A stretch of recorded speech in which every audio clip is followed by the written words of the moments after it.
मनोज अपने परिवार के साथ हैं क्योंकि आज उनका परिवार आज हम क्षेत्र के गांव पहुंचे हैं भैयापुर में। कोतवाली जहांगीराबाद क्षेत्र का गांव लगता है, लेकिन आज हम आपको उस खबर से जोड़ रहे हैं जिसमें वाकई इस निर्धन परिवार जो कि मनोज का परिवार है और आज भरा भर करके मकान उसका गिर गया।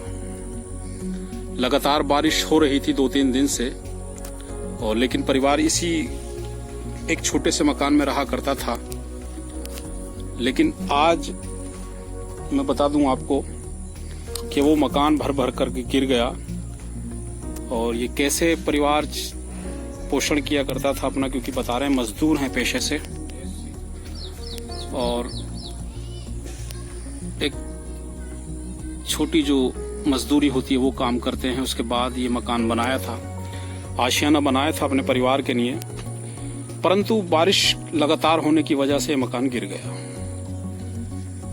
शासनिक प्रशासनिक ओर से अभी कोई अधिकारी यहाँ नहीं पहुंचा है, और हम मांग करेंगे उन लोगों से जो हमारे शासन के अधीन आते हैं कि वो एक बार यहाँ विजिट करें और देखें कि मनोज कुमार का जो मकान है वो गिर पड़ा है और किस तरीके से गिरा है, और क्या शासनिक प्रशासनिक मदद हो सकती है।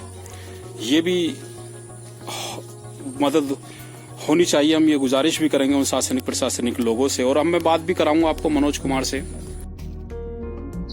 मैं नाजिम बेग अपने चैनल में सभी दर्शकों का स्वागत करता हूं। आप देख रहे हैं आपका अपना चैनल बिग न्यूज से। मेरे साथ निरंतर बने रहे, क्योंकि मैं आज आपको कोतवाली क्षेत्र के गांव भैयापुर लेकर आया हूं। आज भैयापुर ले जाने का और लाने का आपको मेरा मकसद है, जो मेरे बराबर में खड़े हुए हैं मनोज, जिनका एक छोटा सा परिवार है और छोटा सा एक आशियाना था, जो कि निरंतर हो रही थी बारिश, उसकी वजह से वो गिर गया। हालांकि कई बार उन्होंने एप्लीकेशन दी थी कि मेरा मकान आवास योजना के माध्यम से बनवाया जाए, लेकिन कहां कमी रही और शासनिक प्रशासनिक लोगों ने क्यों इस मकान की ओर नहीं देखा, यह खैर जांच का विषय है। लेकिन मैं आज उस परिवार के उस सदस्य से बात कर रहा हूं जो अपने परिवार का एक मुखिया तो है। आज उसका मकान गिर चुका है, किस तरीके से वो रह पा रहा है और कहां कहां उसने गुहार भी लगाई थी। मनोज भाई, वाकई आपका मकान गिर चुका है, और शायद ऐसी स्थिति में हैं आप, क्योंकि इस बरसात के मौसम में आपका परिवार कहाँ रह रहा होगा, और क्या कहना चाहता हैं? अब तो सर हम दूसरी जगह रह रहे हैं, दूसरे के मकान में इस वक्त। जो फिलहाल हम पे तो कोई जगह की व्यवस्था है ही ना, तो हमारा दूसरे को करवा कर नहीं है, दूसरे गाँव में रह रहे हैं। जो क्या काम करते हैं मनोज भाई? मजदूरी करते हैं जी। मनोज भाई, ये जैसे मकान पहले से भी जर्जर हालत में होगा, आपने देखा होगा, कहीं शिकायत भी की थी इसकी? ये बलाय दिन प्रधान के वहाँ में जो अपने आवे जैसे बतावे कि मकान हमारा ज्यादा बेकार है, इसको बनवा दो। अब मजदूरी तो तुम्हें पता ही है, पेट पाला नहीं हो रहा, मजदूरी तो कोई ना पढ़ा लिखा रहे हैं, वैसे तो अपने कोई है ही ना। अब जो बच जावे वो थोड़ा ना कर ले, तो यहाँ को भी एरिया हमने खराब अपने सेट मतलब होला करके नहीं अपने बना लेंगे, या कुछ जो अभी पूरे गिर गो। अब गिरने पे तो आफत हो गई। मनोज बता रहे हैं कि मजदूरी करते हैं, लेकिन इतना कर पाते हैं कि केवल अपना परिवार चला पाते हैं। मकान को किसी स्थिति में छोटी छोटी पैसे जोड़ के मकान को बना रहे थे, लेकिन इस जहां मैं खड़ा हूं इस जगह, इसमें इनका परिवार रह रहा था। अच्छा, जब ये मकान गिरा था तो आपका परिवार क्या इसके अंदर था? ये ना, जिस वक्त हम खाना खा रहे थे यहाँ, जो ये गिरा है समय की बात, ये गिरा है 8:50 पे, रात के 8:50 पे। हम बाहर बैठ के नहीं है, अपने खाना खा रहे थे। बाहर यहाँ है, बाहर ही बैठ के नहीं है। 8:50 पे गिर गया। कहते हैं जब 7 तारीख में प्रभु की कृपा रही कि हम उस समय खाना खा रहे थे, रात का खाना खा रहे थे, शायद हम इसके अंदर होते सोते तो चपेट में आ जाते। ये भगवान ने दृष्टि करी है। तो मैं उन लोगों से, उन अधिकारियों से भी बात करना चाहता हूं और उनको संज्ञान में भी लाना चाहता हूं कि इस तरीके का परिवार जो निर्धन अवस्था में है और मकान में रह रहा है, कई बार गुहार लगा चुका है प्रधान से लेके लेखपाल तक, लेखपाल से लेके पटवारी तक और आला अधिकारियों तक, लेकिन उसकी सुनवाई नहीं हो। उसके मकान को ये कहकर काट दिया जाता होगा शायद कि मकान तो आपका ठीक है, लेकिन आज वो मकान गिर चुका है। अब ये परिवार इस मकान को कैसे खड़ा करेगा? जब बताना है कि परिवार है, मक्का खाने के ही पैसे हो पाते हैं, मकान खाने के पैसे हो पाते हैं जी पूरे साल में। अच्छा, आपका मकान गिरा था तो आपने सूचना पहुंची होंगी आला अधिकारियों तक, तो कोई विजिट करने आया अधिकारी कोई? ना, प्रधान जी आए हमारे यहाँ। पहले तो प्रधान जी आए, प्रधान जी करके नहीं आए, देख रहा आश्वासन देके गए? आश्वासन कह रहे जी देखो कोशिश करते हैं मकान के आने की। भाई इतनी तो हम तो प्रधान जी कह गए, फिर और वहाँ पे वहां से भी आए हैं 2 आदमी। मेरे चैनल के माध्यम से अगर आप देख पा रहे हो शासनिक प्रशासनिक लोगों तक मेरी मदद आवाज पहुंच पा रही है, तो मैं चाहता हूं इस परिवार की मदद होनी चाहिए, इस परिवार का मकान जल्द से जल्द बनना चाहिए और वो विजिट जरूर करें जो शासनिक प्रशासनिक अमले में आते हैं, क्योंकि मनोज कुमार का मकान बिल्कुल गिर चुका है। अब रहने की व्यवस्था नहीं है, पड़ोस के मकान में रह रहे हैं, क्योंकि कई बार कह चुके थे कि हमारा मकान बनवा दीजिए, गिर जाएगा, और आज वो गिर गया। आज वो गिर गया जी। हाँ, कहते कहते गिर गया, कहते लेकिन बना नहीं। तो हम चाहते हैं जो अधिकारी सुन पा रहे हो मनोज की आवाज को, मनोज के दर्द को, वो एक बार जरूर आए और वाकई इसकी मदद करें। इसका मकान जितनी जल्दी हो सकता हो, इसके परिवार के इसके आशियाने को बनाने में उसकी मदद जरूर करें। चलिए मैं और लोगों से भी आपकी बात कराता हूँ। गांव के वो जिम्मेदार लोग हैं, क्योंकि मैं जब वीडियो कवरेज करने आया था मकान की, मुझे मिले हैं जंगी पहलवान है। जंगी भाई, क्या कहना चाहते हैं? इस मकान का, इस गरीब का मकान गिर चुका है। मैं ये कहना चाहता हूँ सरकार को, ये बेचारा काफी दिन से ये प्रयास कर रहा था।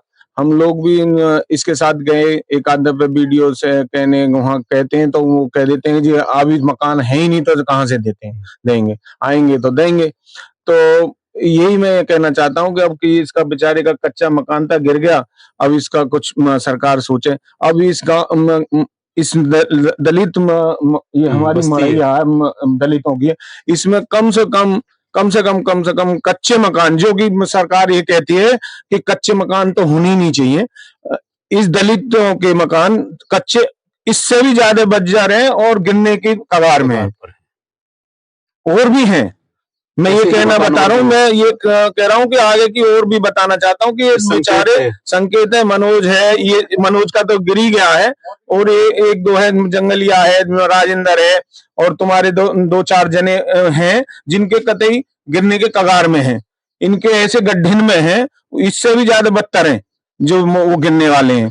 ये बिल्कुल सही बात कही है जंगी भाई ने, क्योंकि ये अभी अगर बारिश हुई, अगर अभी बारिश की उम्मीद है, अगर ये बारिश चलती रही तो ये लोग हो सकता है, ये इसने तो बेचारे ने पहले ही जैसे पता लगा सामान बेचारे का निकाल लिया, इसने जैसे ही दीवार हटी इसने पहले ही वो सामान वामान निकाल के दूसरे मकान में मौका रात को अगर सो जाते तो सभी दब जाते, मारे जाते, मगर सरकार ने कभी सोचा ही नहीं।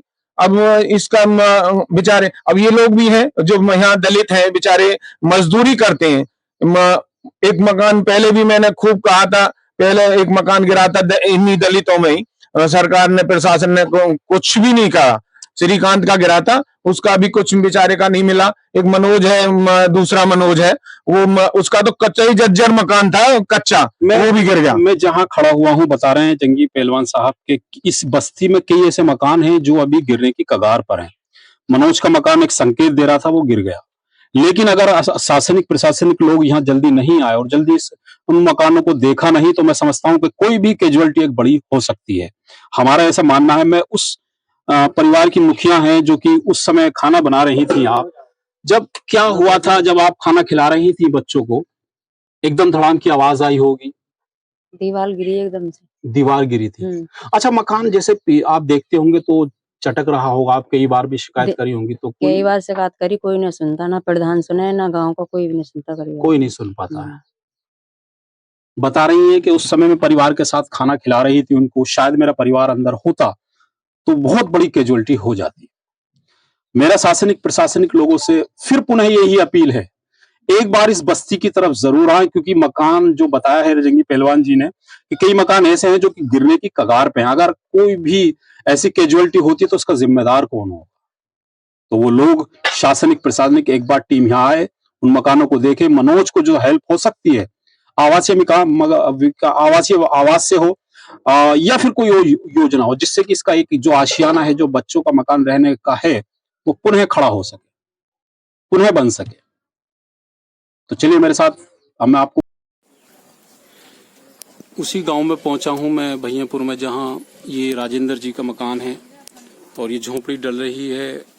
बता रहे हैं कि कई बार आवासीय योजना के लिए उन्होंने फॉर्म भरे हैं, लेकिन फॉर्म भरते तो हैं, वो कहाँ चले जाते हैं फॉर्म, ये तो खैर पता नहीं। लेकिन वही हम यहीं भी एक कहना चाहते हैं कि जो शासनिक प्रशासनिक लोग हैं इस बस्ती में ज़रूर आएँ, क्योंकि दलित बस्ती है और मकान तो खड़े हुए हैं, छत नहीं है, दीवारें तो खड़ी हुई हैं, छत नहीं है। और कुछ मकान ऐसे हैं जिनमें दरारें पड़ चुकी हैं, कभी भी कैजुअलिटी हो सकती है।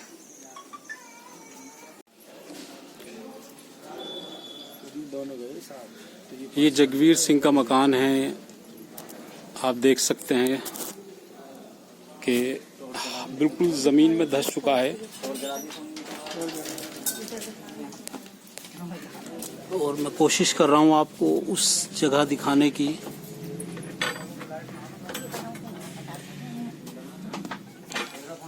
ये बिल्कुल, ये देखिए आप, जमीन में धंसा हुआ मकान है। ये देख पा रहे हो कितनी गहराई है। और ये सब छप्पर डला हुआ है, इनके छप्पर डला हुआ है। जगबीर भाई का मकान मैंने आपको दिखाया। और ये पूरी बस्ती गरीब बस्ती है और मालिन बस्ती है। अप्लाई तो मकान की कर चुके हैं, जांच आती है और जांच वापस चली जाती है। कारण क्या रहता है ये तो अधिकारी बताएंगे, लेकिन हम उन शासनिक प्रशासनिक लोगों से गुहार लगाते हैं, उनसे फरियाद करते हैं, इन गरीबों का मकान, इन गरीबों का आशियाने की छत बनी नहीं चाहिए, जो कि माध्यम कोई भी हो। ये सब परेशान हैं और बरसात कैसे काटते हैं शायद ये तो यही जानते होंगे, क्योंकि बारिश है, ये सब तिरपाल कब टपक जाए।